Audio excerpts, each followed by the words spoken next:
introduction. Uh, I'd like to greet Her Excellency, the U.S. Ambassador to the Philippines, Her Excellency Mary Kay Carlson, the heads of the Joint Foreign Chambers of the Philippines, my fellow workers in government, the distinguished guests, ladies and gentlemen, good afternoon. Magandang hapon po sa inyong lahat. I would like, first of all, to ask that you extend to John our congratulations for this award that he richly deserves for all the service that he has done, not only for for American business interests in the Philippines, but for all the economic activity that he has initiated, that by his hand had initiated here in the Philippines to the benefit of the Philippine economy. And I was very sad to hear that he is unwell, but please extend to him, say that our thoughts and our prayers are with him, and we hope he will be feeling better soon. At the outset, allow me to congratulate the Joint Foreign Chambers of the Philippines for the successful conduct of this 11th Anniversary Forum entitled Arangkada Philippines, Reform, Rebuild, and Recover. It is certainly commendable that you have created a platform that encourages open dialogue and collaborative engagement amongst business persons, industry experts, investors, diplomats, and government officials. It is likewise encouraging to see your willingness to work together with the government towards addressing these challenges so that we can further accelerate our country's inclusive growth and economic momentum. I can say that it is particularly important to this administration. So when it comes to the economy, I think one of the main centerpieces in policy changes that we have made is the openness towards PPPs, towards joint ventures, towards more G2G partnerships, and the central role that we see that the business sector, the private sector, will play in the next few years for the development of the country. And certainly, we are always looking, especially in the Philippines, because we still have a imbalance, shall we say, in terms of contributions to the GDP. It's very highly skewed towards the services. And so we would like to build up manufacturing. And the manufacturing sector, I think that with 107 million Filipinos, it is a sufficient market to develop. We always talk about import substitution, and we try to favor those industries that are export-oriented. And that's valid. But I think it is also time to look inwards into the domestic market here and develop our manufacturing capabilities, develop those markets, the local markets, and for that, we need the private sector to come in. As when we talk about manufacturing, we are talking about capital-intensive investments. And that is something that we are hoping will be, again, a driver for our economy in the next few years. On our part in the government, we have listened to the chambers of commerce about what are the difficulties that you have been facing. And I think that we can enumerate them very quickly. The ease of doing business, number one. I just came from ARTA, the anti-red tape authority, and they are working very, very hard to make the ease of doing business in the Philippines a much better situation. We have improved, but we have a ways to go for that. We talked about digitalization and how important that is going to be to improve the ease of doing business.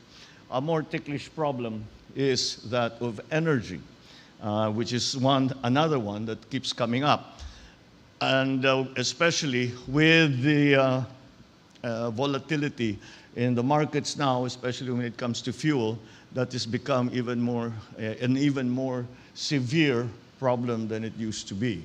But we are working on it, but it is a long-term, it is a long-term program in terms of supplying, producing more energy, especially in the midst of our commitments to the international community to move the mix from traditional fossil fuels to renewables.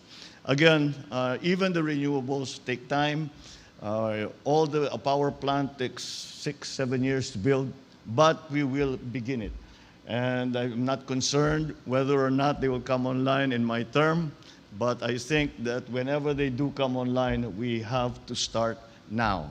And that has been upon the urging, partially, certainly upon the urging of the joint chambers, and to realize that this problem is holding us back when it comes to FDI, when it comes to even local investments. So we have tried to create a partnership, closer partnership with the different chambers of commerce, because once again, I consider the participation of the private sector as we reclaim our economic position in the world. I consider the participation of the private sector, both local and foreign, to be absolutely key to our success. So that is why we must continue this partnership between the chambers of commerce, the private sector, and government. The insights that you share in this forum will be helpful in opening new economic opportunities, revitalizing the sectors that have been most affected by the pandemic, and certainly the challenges that came after. And for this, I thank you. I'm glad that we gather here today to take stock of the concerns and opportunities for foreign businesses in this country, to address the challenges, the prospects through policies and programs and reforms, and ensure that everything that we do will be to the benefit of both the business sector and the general population. In the beginning of my term, I have launched our medium-term fiscal framework and the 8-point socio-economic agenda, which is designed to ensure the full recovery and transformation of Philippine society. The most pressing of these at this point in time will be, first, ensuring food security. Second, reducing transport and logistic costs, and third, lessening energy costs. In these endeavors, we will need the help of foreign governments, of private partners who will bring in much needed investment in modern and efficient farming and fisheries, new transport and logistics infrastructure, as well as new projects in conventional and renewable energy generation. Another key point in our agenda is our pursuit of a green and a blue economy, so we can create a more sustainable and more habitable society, especially with our increasing vulnerability to climate change.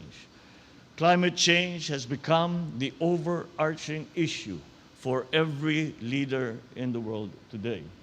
And it was my experience during ASEAN and during APEC was that any subject that we opened, we had to talk about climate change. In other words, climate change affects absolutely everything that we do. It affects all the plans that we make. It affects everything. And that's why it is something that we no longer have to wait for and say, oh, it is coming. It is not coming, it is here. And I think our own experiences here in the country have proven that to anyone who still doubts that climate change is a real thing. And so again, this what we have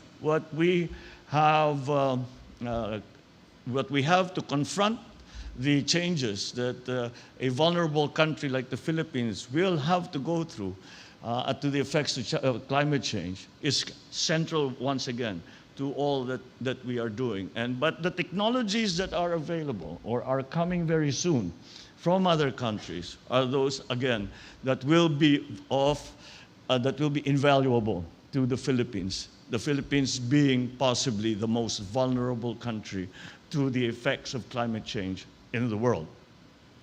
So to achieve this goal, We require investments that will increase our adoption of electric vehicles, build supporting infrastructure, to encourage the growth of sustainable manufacturing and construction, promote green businesses and enterprises in tourism and other sectors.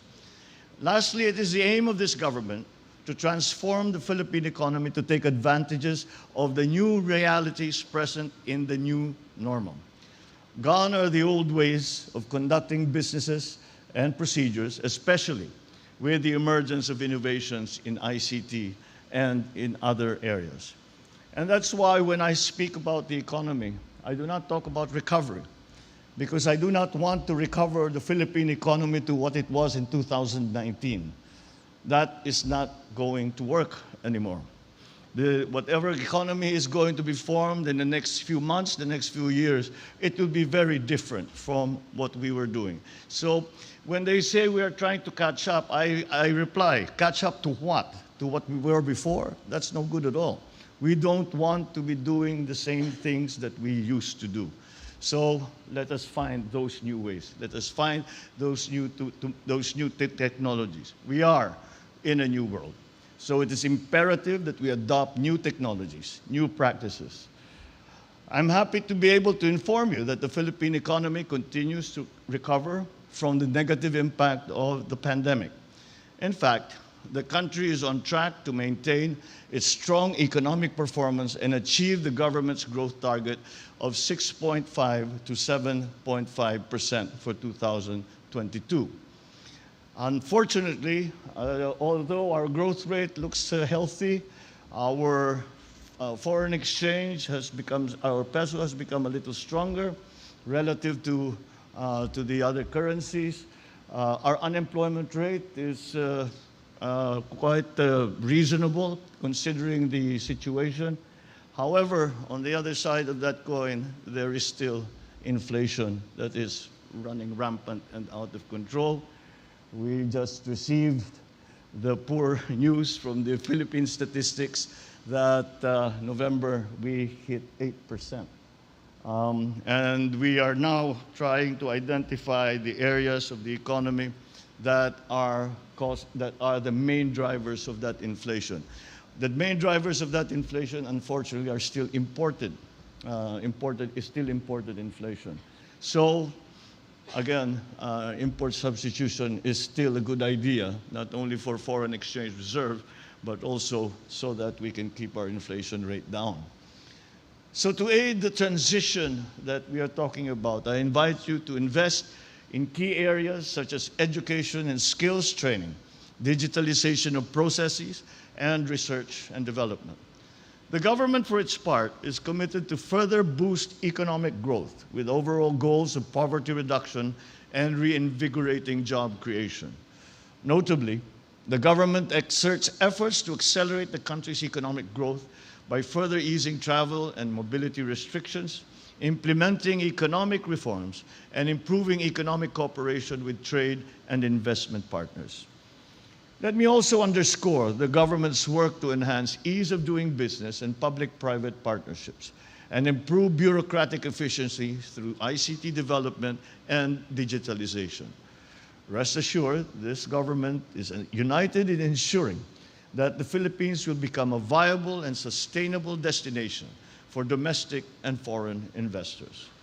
Moreover, we recognize the joint foreign chambers of the Philippines, your critical role as an active partner in government in promoting investment opportunities. We seek your organization's continued support and expertise to help boost the country's investment competitiveness and to liberalize foreign investment, amongst others. We also urge the government agencies concerned, such as the Department of Trade and Industry, to continually work with the joint foreign chambers to achieve shared goals. If we are to truly maximize the opportunities of our new world and the new normal, we must unite and work together to achieve our shared aspirations and reach our goals. Working as one, let us become instruments in establishing a more developed, inclusive, and sustainable society for the benefit of the present and succeeding generations to come. Thank you very much, and I sincerely wish you success in all your endeavors. Maraming salamat po at magandang hapon po sa inyo lahat. Thank you very much to our dear President. At this point, we will have a photo opportunity in 4 batches. For batch 1, may we call on stage the members of the Joint Foreign Chambers of the Philippines. May we call the heads of the Joint Foreign Chambers of the Philippines, batch 2, please prepare. Please come here for the corporate sponsors so that you're ready for the next photo. Please enter through the right and then exit on the left.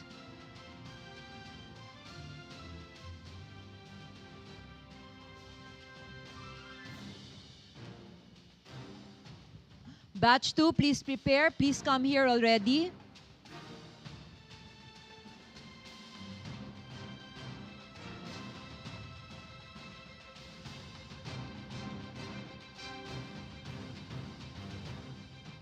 Thank you very much, Batch 1. Now may we request Batch 2, our corporate sponsors, to please come on stage. And I will be part of it since I'm a corporate sponsor.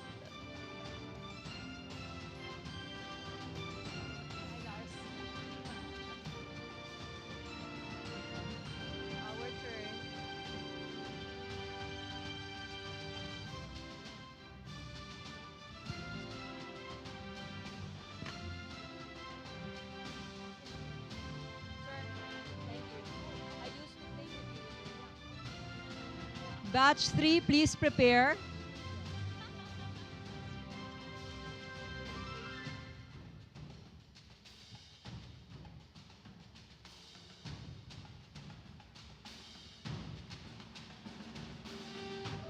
Okay, thank you. Batch 2. Now batch 3, may we request the organizing committee of Arangkada working team.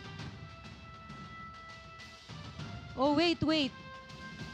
Batch 2, kindly stay because there's one more person who will join. 2 more. 3 more. Once more.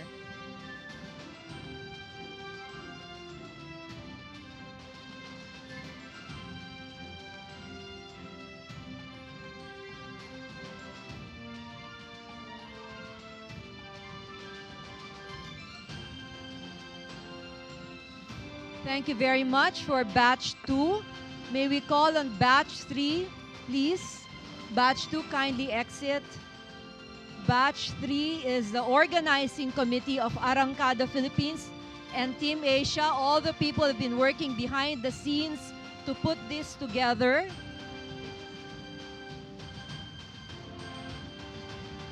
And while batch 3 is preparing, I would like to announce that everyone will be included in batch 4 photo. Okay, so you will be part of the groupie.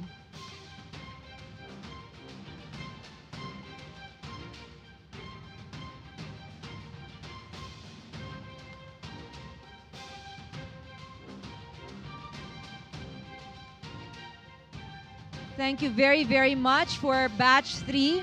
Now may I request all of our guests to please stand and come nearer to the center. So come out in the photo.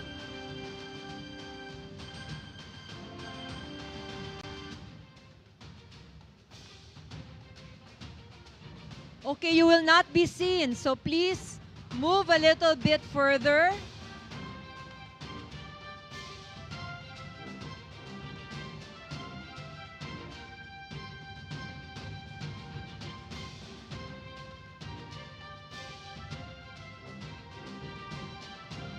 Now that is a new thing that we've never had before at the Arangkada, Philippines. Thank you very much, Mr. President, and congratulations to the Joint Foreign Chambers of Commerce of the Philippines. This concludes our program. Once again, ladies and gentlemen, His Excellency President Ferdinand R. Marcos Jr.